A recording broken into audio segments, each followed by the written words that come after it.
देखिए, अयोध्या सज रही है, संवर रही है। अयोध्या में चंद रोज बाद आएगा वो पल जो सनातन को कोई नई दिशा देगा, इतिहास बनेगा। रामलला का प्राण प्रतिष्ठा का गवाह बनने का देश बेकरार इंतजार कर रहा है। सब अपने स्तर पर तैयारियां कर रहे हैं। इस पेशकश में आपको इसका पूरा हाल भी दिखाएंगे, तस्वीर भी दिखाएंगे, अपडेट करेंगे।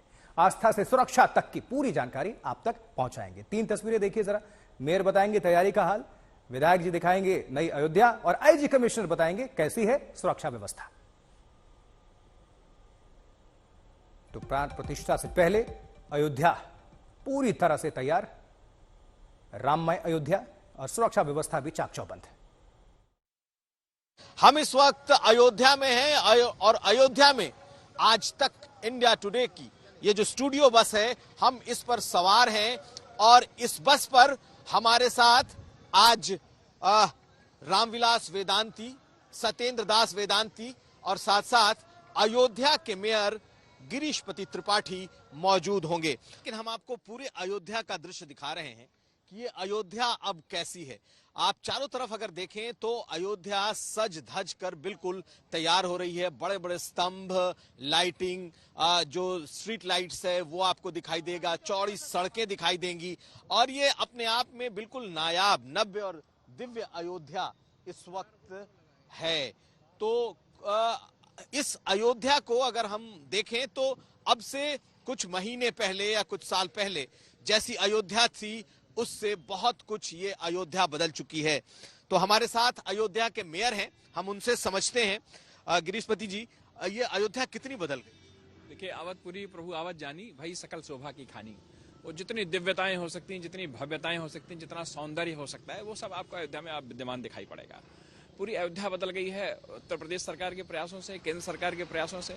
आप खुद ही देख रहे हैं, चौड़ी चौड़ी सड़कें, तमाम पौराणिक चिन्ह, तमाम पौराणिक चित्र, भगवान राम से जुड़े हुए तमाम आख्यान, सूर्य स्तंभ, बीड़ा चौक, ये सारी चीजें आप अयोध्या को उस आध्यात्मिक दिव्यता को प्रदान कर रही है जो अयोध्या का वास्तविक होना चाहिए था और जो बहुत पहले हो जाना चाहिए था, जो विभिन्न सरकारों द्वारा उपेक्षित था। तो यह कहीं न कहीं रामलला अपने मंदिर में पधार रहे हैं। तो जैसे त्रेता युग में भगवान वनवास के बाद अयोध्या लौटे थे, उस तरह से अयोध्या सजी संवरी थी, उसी तरह से सजा संवार रहे हैं। नगर निगम सवार रहा, उत्तर प्रदेश की सरकार सवार रही है, भारत सरकार सवार रही है। बिल्कुल। लेकिन एक बात और है, वो ये कि कांग्रेस पार्टी ने इस कार्यक्रम में से खुद को अलग कर लिया है। उन्होंने कहा है कि ये जो मंदिर है ये पूर्ण नहीं है, अधूरा है। वेदांती जी, कांग्रेस पार्टी ने अलग कर लिया है, क्या उन्होंने गलती की है या उनकी जो अपनी विचारधारा रही है नेहरूवियन, उसके हिसाब से उन्होंने? कांग्रेस ने अपनी परंपरा का परिपालन किया है। सन 49 में जब रामलला 22-23 दिसंबर की रात्रि को विराजमान हुए, प्रकट हुए, उस समय रामलला की मूर्ति को हटाने के लिए पंडित जवाहरलाल नेहरू ने तत्कालीन उत्तर प्रदेश के मुख्यमंत्री गोविंद बल्लभ पंत को भेजा कि जाओ रामलला की मूर्ति को हटा दो। और गोविंद बल्लभ पंत अयोध्या आने के लिए शहादतगंज पहुंच गए। लेकिन मैं धन्यवाद देता हूं फैजाबाद के सिटी मजिस्ट्रेट ठाकुर गुरुदत्त सिंह जी को। उन्होंने जाकर कहा कि यदि आप अयोध्या आएंगे तो सांप्रदायिक दंगा फैल जाएगा। इसी समय देश आज़ाद हुआ है, इसलिए मैं नहीं चाहता कि आपके आने के बाद यहाँ किसी प्रकार का कोई उपद्रव हो, इसलिए आपको अयोध्या प्रवेश की अनुमति नहीं है। और वापस लौट गए। यहाँ पर हमारे गोरखपुर के गोरक्षनाथ मंदिर के महंत दिग्विजय नाथ जी महाराज लाखों लोगों को लेकर अयोध्या में रामलला को चारों ओर से घेर लिया था और चैलेंज दिया था कि दुनिया की कोई ताकत रामलला की मूर्ति को राम जन्मभूमि से नहीं हटा सकती है, और नहीं हटी। और आज मैं निवेदन करना चाहता हूं, उन्हीं के शिष्य महंत दिग्विजय नाथ के शिष्य महंत अवैधनाथ जी महाराज ने 1984 को राम जन्मभूमि मुक्ति यज्ञ समिति का अध्यक्ष बने और उनके नेतृत्व में चुनाव कि पहले हम सब लोगों ने पूरे देश में राम जानकी रथ घुमाया था। कांग्रेस पार्टी के नेता तो कह रहे हैं कि भाई ताला उन्होंने खुलवाया, उनका भी योगदान है, लेकिन ये बीजेपी का कार्यक्रम हो गया है, ये कोई संत परंपरा के हिसाब से नहीं। ताला उन्होंने नहीं खुलवाया, ताला परमहंस रामचंद्र दास जी महाराज ने घोषणा किया था कि इस तारीख तक ताला नहीं खुलता तो मैं आत्मदाह करूंगा। आत्मदाह न करने पाए कोई संत, इस डर के मारे जज ने, फैजाबाद के उस जज को मैं धन्यवाद देता हूं, उसने ताला खोला। राजीव गांधी नहीं चाहते थे ताला खुले, कांग्रेस नहीं चाहती ताला खुले, लेकिन जज का ऑर्डर हो गया और जज ने कहा कि मैं ताला खुलवाता हूं।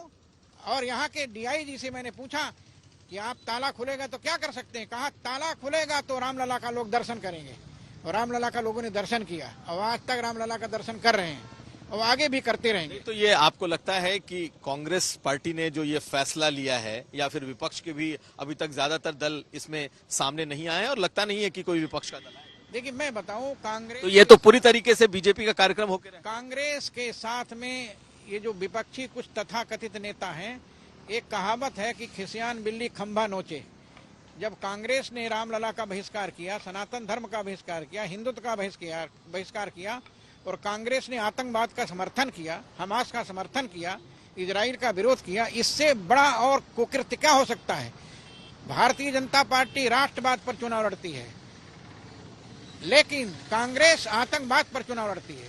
कांग्रेस ने आतंकवाद को बढ़ावा दिया। यदि आतंकवाद को बढ़ावा कांग्रेस न दी होती तो राम जन्मभूमि मंदिर, कृष्ण जन्मभूमि, काशी विश्वनाथ मंदिर कब न बन गया होता है। लेकिन जानबूझ करके देश के हिंदू मुसलमानों को आपस में लड़ाने के लिए षड्यंत्र किया। लेकिन मोदी जी 2014 में आकर के नारा दिया था, सबका साथ, सबका विकास, सबका विश्वास, सबका प्रयास, और देश की जनता ने उन पर विश्वास किया और विश्वास के नाते जम्मू कश्मीर में भाजपा की पहली बार सरकार बनी।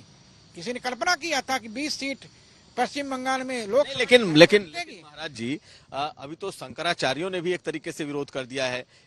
एक शंकराचार्य ने तो साफ तौर पर कह दिया है कि नहीं आएंगे, बाकी लोगों का भी कंफर्मेशन। किसी शंकराचार्य ने विरोध नहीं किया है। हमारे जगतगुरु शंकराचार्य, बद्रिकाश्रम के पूज्य स्वामी वासुदेवानंद सरस्वती जी आ रहे हैं, कर्नाटक के शंकराचार्य जी यहाँ पर आ रहे हैं, जम्मू कश्मीर के शंकराचार्य जी यहाँ आ रहे हैं, मध्य प्रदेश उज्जैन के शंकराचार्य जी यहाँ आ रहे हैं। किसी शंकराचार्य ने विरोध नहीं किया। निश्चलानंद सरस्वती जी ने विरोध नहीं किया है। उनका कहना था कि रामलला की जब प्राण प्रतिष्ठा हो जाएगी तब मैं दर्शन करने के लिए आऊंगा। तो क्या लग नहीं रहा है कि साधु संत भी बट गए हैं? भाजपा और कांग्रेस के साधु संत कभी नहीं बटे थे।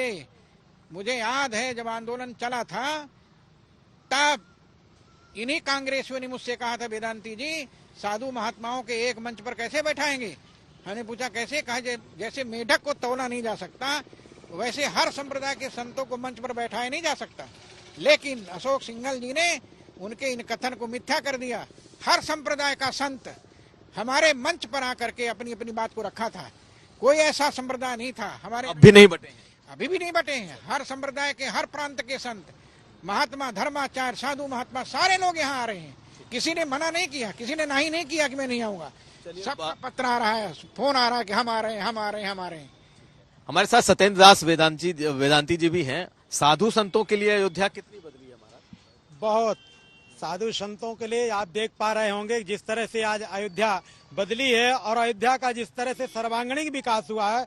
उत्तर प्रदेश सरकार ने और भारत सरकार ने मिल करके साधु संतों के लिए और साधु संतों के आश्रमों को लेकर के कई आश्रमों को निगम के द्वारा और उत्तर प्रदेश सरकार के द्वारा तमाम व्यवस्थाएं बनानी गई। जो जीर्ण शीर्ण आश्रम है उन आश्रमों का जीर्णोद्धार करने का काम कर रहे हैं। तो साधु संतों को आज जिस तरह से सर उठा के चलते, पहले जब ट्रेनों में साधु संत चलते थे तो लोगों को अनेक प्रकार के नाम दिए जाते थे। आज साधु संत जब चलते हैं तो उनको लोग सम्मान पूर्वक बैठाने का काम करते हैं, उनको सम्मान पूर्वक स्थान देने का काम करते हैं। पहले की स्थितियां ये होती थी कि जब साधु संत निकलता था तो उपेक्षा की दृष्टि से देखा जाता था, आज उसे उपेक्षा के नहीं सम्मान की दृष्टि से देखा जाता है।